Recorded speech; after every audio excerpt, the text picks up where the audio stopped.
Assalamualaikum warahmatullahi wabarakatuh. Kami dari kelompok 8 Teknik Informatika akan menjelaskan tentang hakikat dan hikmah rukun iman.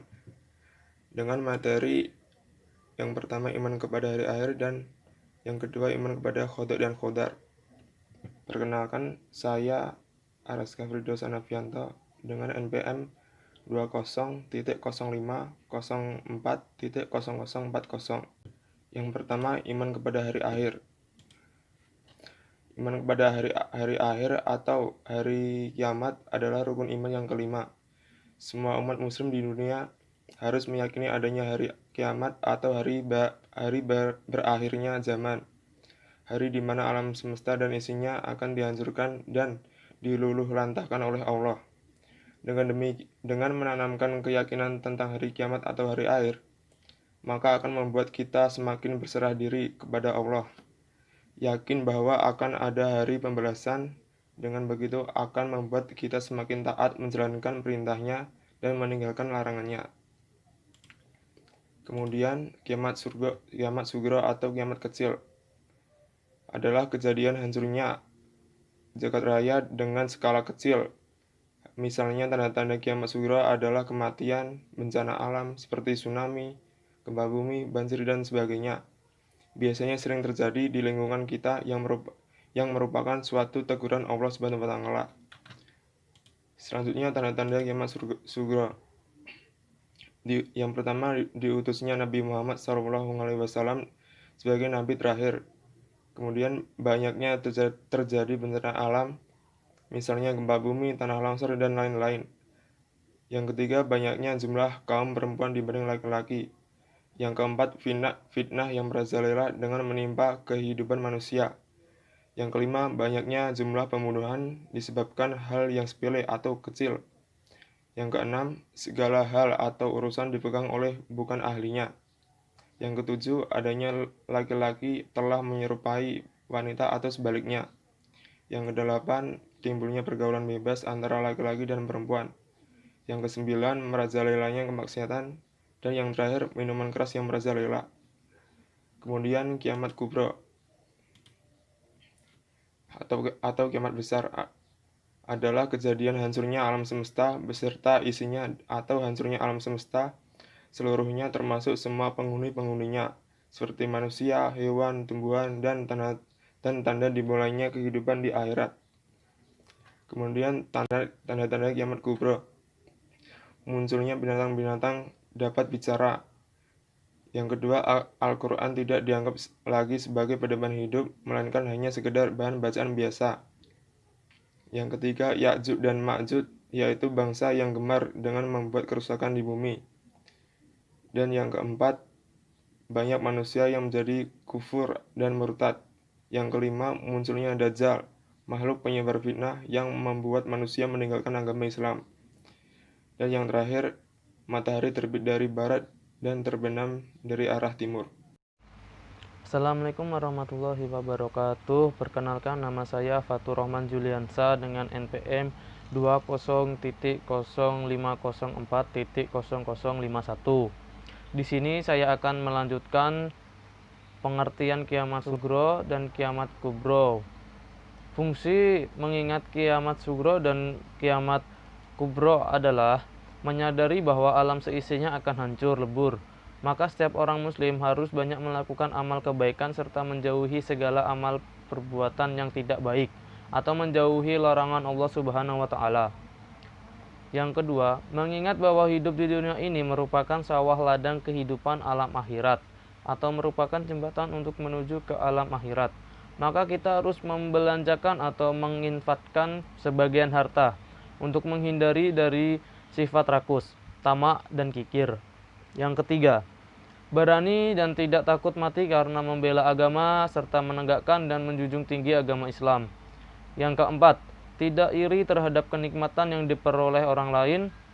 Yang kelima, serta dapat menenteramkan jiwa orang yang mendapat perlakuan kurang adil. Hikmah dari kita mengingat kiamat sugro atau kiamat kubro adalah memperkuat keyakinan bahwa Allah Subhanahu wa taala Maha Kuasa dan Maha Adil.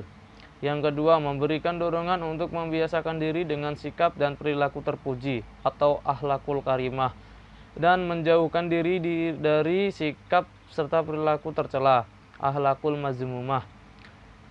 Yang ketiga, memberi dorongan untuk bersikap optimis dan tawakal, serta sabar meskipun tertimpa berbagai kemalangan. Di sini saya akan menjelaskan qada dan qadar. Qada. Arti qada secara bahasa adalah ketetapan. Dalam hal ini, ketetapan atau kepastian yang sudah diputuskan oleh Allah sebelum kelahiran seseorang, ketetapan yang mempengaruhi setiap kehidupan manusia karena Allah Subhanahu wa taala telah mengatur kehidupan setiap umat. Bahkan ketetapan telah diberikan jauh sebelum kelahiran manusia ke bumi. Qadar. Dapat diartikan bahwa qadar merupakan ukuran atau pertimbangan. Dapat disimpulkan bahwa qadar adalah suatu pertimbangan yang telah diputuskan oleh Allah Subhanahu wa taala kepada setiap diri manusia. Jika qada adalah ketetapan atau aturan, qadar adalah ukuran atau pertimbangan. Namun istilah tersebut digunakan secara bersamaan untuk menggambarkan sebuah kepastian mengenai hukum dari Allah Subhanahu wa taala. Assalamualaikum warahmatullahi wabarakatuh. Perkenalkan, saya Elsa Dwi Nur Ifati dengan NPM 20.0504.0063. Saya akan melanjutkan penjelasan mengenai jenis dari takdir. Di sini terdapat dua jenis takdir. Yang pertama adalah takdir mu'alaq. Takdir mu'alaq adalah takdir yang erat kaitannya dengan ikhtiar manusia. Contohnya yaitu seorang siswa yang bercita-cita ingin menjadi insinyur pertanian. Untuk mencapai cita-citanya itu, ia belajar dengan tekun. Akhirnya, apa yang ia cita-citakan menjadi kenyataan. Ia pun menjadi insinyur pertanian. Kemudian yang kedua, yaitu takdir mubram. Takdir mubram adalah takdir yang terjadi pada diri manusia dan tidak dapat diusahakan atau tidak dapat ditawar-tawar lagi oleh manusia. Contohnya, yaitu ada orang yang dilahirkan dengan mata sipit, atau dilahirkan dengan kulit hitam, sedangkan ibu dan bapaknya kulit putih, dan sebagainya. Selanjutnya, yaitu mengenai hikmah beriman pada qada dan qadar. Di antaranya, yaitu melatih diri untuk banyak bersyukur dan bersabar, menjauhkan diri dari sifat sombong dan putus asa, memupuk sifat optimis dan giat bekerja, serta menenangkan jiwa.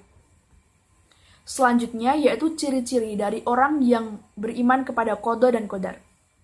Di antaranya yaitu selalu sadar dan menerima kenyataan, senantiasa bersabar, rajin dalam berusaha dan tidak mudah menyerah, bersikap optimis bukan pesimis, senantiasa bersikap tawakal, menaati perintah Allah Subhanahu wa taala dan menjauhi larangannya, bertawakal kepada Allah Subhanahu wa taala serta mengisi kehidupan dengan hal positif untuk mencapai kebahagiaan di akhirat kelak. Kemudian mengenai fungsi dari beriman pada qada dan qadar. Di antaranya yaitu selalu berprasangka baik atau husnuzon kepada Allah Subhanahu wa taala. Kemudian menghindarkan diri dari sikap kufur karena selalu bersikap syukur pada Allah Subhanahu wa taala. Optimis dalam menjalankan segala perintah Allah Subhanahu wa taala serta tidak mudah patah semangat. Seperti yang digambarkan dalam Quran surat Yusuf ayat 87. Kemudian mendekatkan diri kepada Allah Subhanahu wa taala, mendidik manusia untuk senantiasa berusaha atau ikhtiar, mendidik manusia untuk senantiasa sabar dan tawakal, serta mendidik manusia untuk tidak bersikap sombong. Nah, demikian adalah presentasi dari kelompok kami. Apabila ada kurang dan salahnya kami mohon maaf, karena sungguhnya kesempurnaan hanyalah milik Allah Subhanahu wa taala semata. Sekian, terima kasih. Wassalamualaikum warahmatullahi wabarakatuh.